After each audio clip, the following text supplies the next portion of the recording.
Hi, my name is Elizabeth. I'm a medical student and an artist living in London, and I wanted to share my top tips for success in medical school interviews. For the last 2 years, I have been helping tens of students prepare for their interviews, so I've been spending a significant amount of time thinking about the interview process. Interviews have become something I'm quite interested in, so I thought I'd put together some of my tips in the hope that they might help you in your preparation. Before I get started, I just wanted to say congratulations for whatever stage in your application process you are in. This video will touch upon 3 main parts. The first is the structure, the second is the content, and the third is the delivery.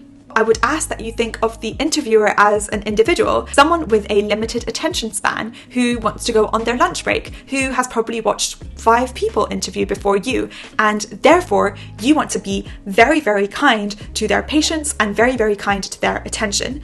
The way that you could do this is by providing a very good structure to your answer. So the better your structure, the more empowered that the interviewer is, the more they know what to expect and what is going on and what you are going to say next, the more likely they are to listen to you, and therefore the better for your performance. So I would make sure that I had a very strong introduction before I say anything. And this applies to any sort of question, be it a question about you personally, about your suitability into medicine. This could be an ethical question. I would always start it by saying the things I'm going to discuss are, firstly, I'm going to touch upon X, Y, and Z. These are things that empower the listener, so they're very, very important to your answer. On top of that, even as I go through my answer, I will add small little pointers. For example, I will say things like, now that I've finished discussing X, I will jump onto my second point. So you give them prompts throughout the interview that keeps your relationship with them very, very close and make sure that they're not falling asleep on you.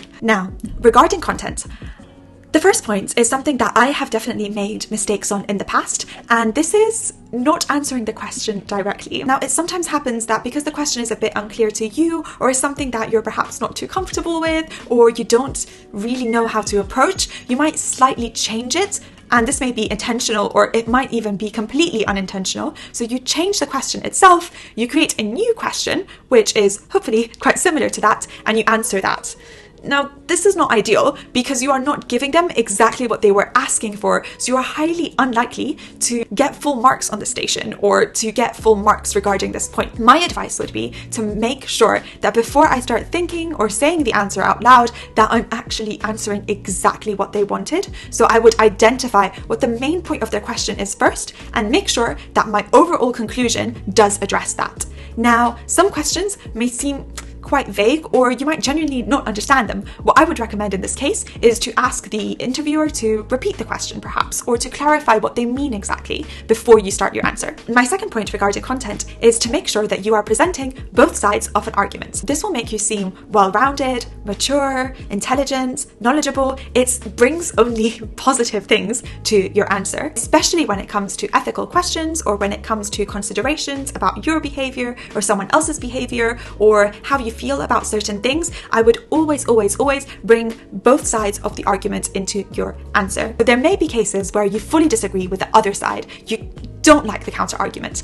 I would say in this case, it's more valuable than ever to mention it. So one way to go about doing this is to say that although I strongly feel X, I can see how people might see the situation in X way. I think that if you're making a point in any sort of ethical question, you should actively also try to find a counter argument and also present it in order for you to seem more mature and balanced. My third point is to know the 4 pillars of medical ethics. I'm not going to go into this in detail because it's such a huge topic, but please Google them, learn them, know them. They are so valuable. Apart from them being quite big words, they also provide you with endless free content and things to talk about when you might be blanking on the spot under stress. I genuinely found these so useful in my interviews when I was really stressed and I didn't know what to think about. I would just think, oh, autonomy, how does this affect patients' autonomy? So these are things I would definitely include in a lot of my answers. My last point regarding content is perhaps one of the most important, and that is to always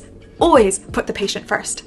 if there is any sort of question that involves a patient or a potential patient, you need to consider how your actions or someone else's actions may be affecting this patient. In medicine, the patient is the center of our world, so it needs to be the center of your world too already. One key phrase is patient's best interests. And this is not only regarding their physical health, but it's also regarding their mental health or their comfort or how they are feeling or how they are being treated. If there is any mention of a patient, that should immediately raise this flag. How is this patient being affected? What will be in this patient's best interest? Now I'm moving on to delivery. My first point here is to be enthusiastic. No one should want this more than you. You definitely want this more than the interviewer, and because they will be bouncing off your energy most of the time, it is very, very important that you are quite enthusiastic and upbeat. You need to be engaging and keen, and it's very, very important for your face and eyes to read that. I really, really want to be here. I am so keen on being in your university. Please have me. This would be the best thing in the world for me. This is the kind of vibe that you want to be giving to the interviewer. So one way to achieve this is to smile with your eyes and also to smile with your lips and kind of talk through a smile. Of course, don't do this if you're discussing a very serious situation, because that might be problematic, but for most of things it is quite beneficial to be very upbeat and happy. And my last point is to be modest rather than boastful. Now this is a bit difficult to explain, but without sounding too mean, you and both I are quite junior in the stages of medical training. I would rather come across as someone who says that I am very, very keen to learn. I have taken up so many opportunities, but I would never frame myself as something that I am not yet, because that might come off as a bit uninsightful. I am aware that this was quite abstract because I didn't use any real questions, and I do apologize for that.